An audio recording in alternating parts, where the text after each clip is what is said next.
41 থেকে 1 বাদ দিলে কত থাকে? এই প্রশ্নের উত্তর আজকে যে দিতে পারবে তাকেই দেওয়া হবে 40,000 টাকা। আপনি পারবেন? পারবো। আচ্ছা, আপনার কাছে আমার প্রশ্ন, 41 থেকে 1 বাদ দিলে কত থাকে? আপনি যদি উত্তর বলতে পারেন আপনি 40,000 টাকা পাবেন, ঠিক আছে? জি। যে আর দর্শক আপনাদেরকে বলছি, আপনারা যদি এই প্রশ্নের উত্তর দিতে পারেন দ্রুত কমেন্ট বক্সে উত্তর দিয়ে জানান।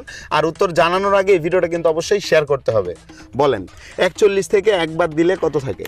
স্বাভাবিক বিষয় 40 থাকে। কিভাবে থাকে? এই যে 41 থেকে যদি একটা আমি সরায় দিই তাহলে 40 থাকে না? না, থাকে না যে। থাকে তো। থাকে না যে। আরে আপনি মিথ্যে বলতেছেন, থাকে। আপনার বাড়ি কোথায় যে? কক্সবাজার। ও আচ্ছা, কক্সবাজার যে। জি। তো মানে হয় নাই, অন্য কিছু হবে? আরে আমি তো দেখতেছি 41 আমি আবারও প্রশ্ন করতেছি, 41 থেকে 1 বাদ দিলে কত থাকে? 40 থাকে, এটা তো স্বাভাবিক। হয় না, এটা হয়নি, অন্য কিছু হবে। পারবেন? তাহলে কি 42 থাকে? 41 থেকে 1 বাদ দিলে 42 থাকে, এটাও হয়নি। আচ্ছা শোনেন, আমি একটা কথা বলি, আমার এই প্রশ্নটা একটা স্বাভাবিকভাবে ঠান্ডা মাথায় আপনি ভাবেন, তাহলে উত্তরটা পেয়ে যাবেন।